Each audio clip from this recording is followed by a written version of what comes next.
This fourth Sunday of Easter is called Good Shepherd Sunday because every year on this Sunday, we read a passage from John's Gospel, chapter 10. And in that chapter 10, that's how Jesus describes himself. I am the Good Shepherd. He tells us in today's Gospel there are two kinds of shepherds. There's the Good Shepherd, who loves his sheep and is willing even to die for his sheep.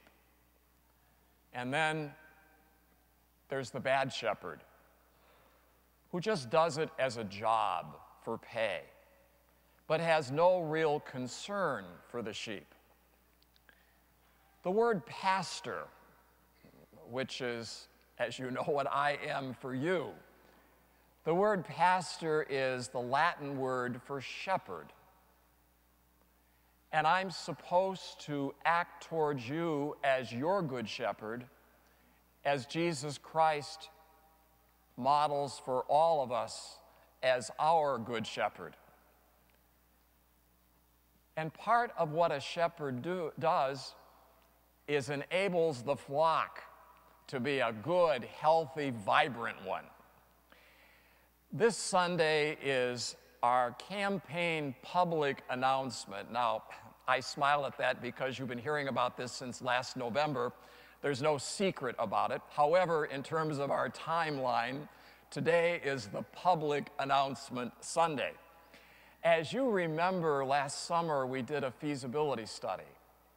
I, as your pastor, as your shepherd, wanted to know from you, what do we need to do in our parish? And you came back pretty clearly. 73 of you got together with us one-on-one to talk. More than 400 households made their response in writing.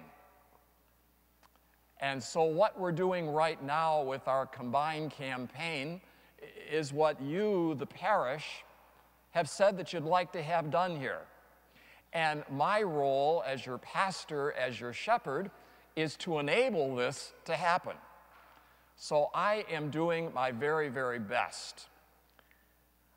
Since last November, I have conducted over 100 meetings, one-on-one or with a couple and myself. And these meetings, these first meetings, nearly all of them resulted in a second meeting.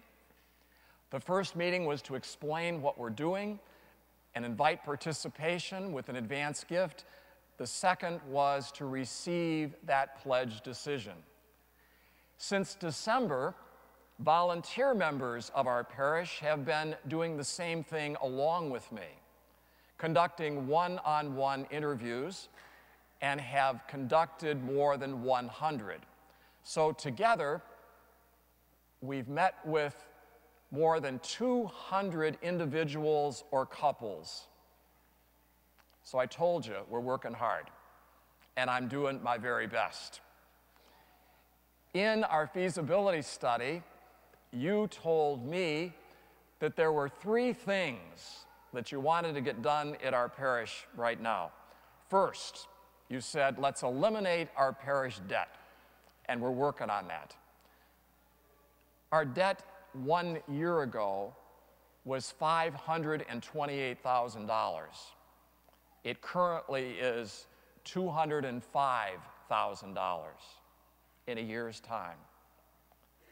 And that will be the first thing that we will take care of to eliminate, with whatever remains of that debt, from our present campaign.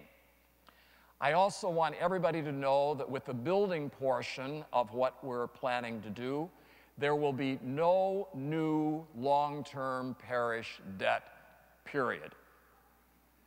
We're going to build what we can afford to do, what we get the money in to do.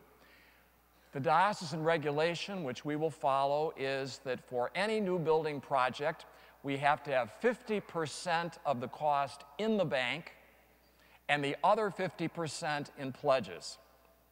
The only loans that we would do would be some short-term loans, perhaps as the pledges are coming in at the end, but by the time we're done, everything needs to be paid for. So that's the first thing, Parish said. Let's get rid of that debt, and we intend to. Second thing is building a new multi-purpose gym family center, including such things as a gym, so that we could really have regulation games here, that home games could be played at home. In the gathering area at the far end, you will see some drawings, you'll see a model of this multi-purpose gym family center. We would also include a walking track. I know to some of our seniors that's very important, especially when the weather is kind of not so good. A place to use. We'd put in a stage for drama, for music, for lectures, for all the kinds of things you need a stage for parish dinners and get-togethers with round tables in this multi-purpose center. We could seat 600 people. We haven't been able to do anything like that. People have been talking about Friday fish fries or parish get-togethers, our annual auction for the school and so forth. We could actually have that right here. And then the third thing, we had debt elimination, multi-purpose gym family center. The third was a savings fund for additional office and meeting space and parking. We won't be able to accomplish that in its fullness with our campaign goal right now, but we'd like to set aside some money from this campaign. We could begin saving to do this in times ahead. So those are the three facets that the parish told me they would like, you would like to accomplish, that in my role as pastor, as your shepherd, I'm trying to enable. You also know that there's a diocesan campaign going on right now with every parish in our diocese. It's called Rooted in Faith, Forward in Hope. The diocesan goal is $125 million. We've already raised as a diocese $108 million. And there are still some parishes that are presently involved. There are still some parishes that have yet to embark upon this. But 108 million of 125 million has already been raised. I think that's excellent. I'm also very pleased to tell you today that we have already surpassed our parish goal for the diocesan campaign, which means now that every dollar that gets pledged for our parish campaign stays right here in our parish, 100%. Here's the current news. Our parish goal for this combined campaign is $3,500,000, $3.5 million, of which $1.1 million is our portion of the diocesan campaign that we've already fulfilled. The balance, $2.4 million, will stay right here. So $1.1 million, $2.4 million equals $3.5 million. Of that $3.5 million to date, we have already raised $2,229,460. A little more than $2.2 million has been raised with 153 pledges. So, we have reached 64% of our combined parish campaign goal of $3.5 million. 64% we've already raised with 154 pledges so far. So what percentage of the parish would those 154 pledges represent? 8% of our parish has raised 64% of our goal already. So what does that mean? Well, happily, it means we have 92% of our parish, 1,750 households, still available to pledge. We've already achieved 100% of our diocesan goal. 100% of any new gift will stay right here in St. Joseph Parish. We have 92% of our parish left to raise 36% of our goal. Another way to say that is we have 1,610 households available to raise $1,270,540. Now remember, 153 households have already raised a little more than 2.2 million. We've got 1,610 households to raise a little more than 1.2 million. Can we do this? I sure think we can. I really believe we can. But we need everybody's help. I have been doing my very best. I will continue to do my very best. Volunteers are helping me with their very, very best. Now we need every household in our parish to do its very, very best. So how can you help? Over the next couple of weeks, we're going to try to telephone every single household in our parish. And if we can't do that by phone, we're going to do it by mail. These calls will come from a fellow parishioner. We want everybody to have a chance to know what the story is and to have their questions answered. So I ask you, how can you help? Please welcome that call when it comes in. It's from a fellow parishioner trying to help all of us do our very, very best as a parish. If you would prefer to talk with me about this initiative and your pledge, give me a call. But I believe in what we're doing, and I'm committed to doing my very best to enable the parish to do what you as parishioners have proposed. I want to be a good shepherd here in our parish. Our parish-wide commitment Sunday weekend will be the 19th and 20th of May, 3 weeks from now. We'll be asking for everyone's pledge who has not pledged already. Please be thinking about what you are able and willing to do. These pledges that we make will be paid over 5 years. So there's 5 years to fulfill the pledge that we each make. The May newsletter. When it comes to your home, please take a good look. The whole newsletter, and it's a double newsletter, has all kinds of information about these projects and pictures and drawings and so forth. This weekend in the bulletin, there's a flyer that has some of the information that I'm sharing with you today within it. And we have drawings and a model in the gathering area at the far end. Any building committee members that are here at this Mass, any campaign volunteer who are here at this Mass, if you would hang out, please, by that display and help to inform and answer questions, I'd be very grateful. Our parish can do this, but it takes more than my efforts and the efforts of the volunteers. It takes everybody's effort. Yes, we can do this. May I tell you a story about one of my favorite saints?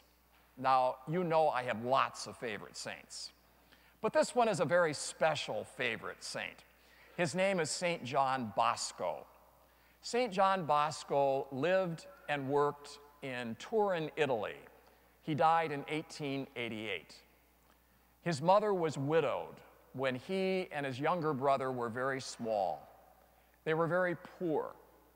John Bosco had a real interest in athletics.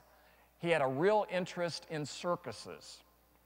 And so whenever a circus came to town, John Bosco would get as far into that circus as a little boy could get without a ticket.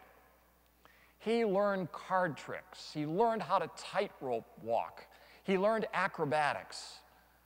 He was a great wrestler. He was great at sports. Eventually, he became a priest. And during those days, the Industrial Revolution was going on in Italy.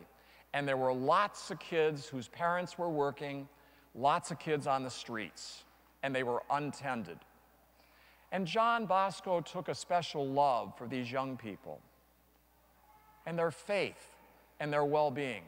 So John Bosco used to get some of these young people and take them out to the countryside. And he would teach them card tricks. He would arm wrestle. He would tightrope walk. He would get games going. And then when he had them all mesmerized, he'd sit them all down and teach them a catechism lesson about our faith. And he would hear their confessions and celebrate Mass. He realized, too, that they needed a purpose in life, so he founded vocational schools in Italy. So these young people would be cared for, they would be well-founded in their faith, and they'd have a future with a job. I like John Bosco because when I think of our multi-purpose gym family center, somebody might be thinking, well, you know, I'm not into sports. What do we need something like that for? Well, it's multi-purpose gym family center, but I leave this line with you that really is the spirit of St. John Bosco. There are many doors to enter the church and arrive at the altar. There are many doors to enter the church and arrive at the altar. So many people join a parish because they want to come here to Mass. Excellent, excellent. But there are other folks that maybe are going to come to our parish family through another door. And it might be some things that we can do in our multi-purpose gym family center that get them in through a door, get them to know this great family here at St. Joseph's, and come with us to the altar of the Lord. There are many doors to enter the church and arrive at the altar. I hope that you are as excited as I am, and I hope you can tell, about this project and how successful our campaign is already and what an absolutely successful campaign can do for the life of our parish. I have made a pledge. Now, as you know, because I've told you again and again, I tithe. Since I was a little boy, I've tithed. I give 10% of my gross income away every year, 5% to the parish, 5% to other charities, and I check myself doing my income tax. And this past year, I gave away 12% of my gross income, and I'm happy I did. Very happy that I did. So for me, a pledge to this campaign is in addition to what I'm already doing. I don't want to take things away from my contributions to the parish or from other charities. For me, this is in addition. So I had a pledge idea. And then as I was beginning to get ready to meet with people one-on-one and ask you for a particular dollar amount, I decided I had to hike my pledge even more. So I did. And I'm very happy that I did. And I can stand before you as your shepherd, asking you to do what I'm doing. And I'm happy about it. And I'm pleased. So please give this some consideration, if you would. I am trying to be the best pastor, the best shepherd that I am able to be, to help us as a parish do all that we would like to do.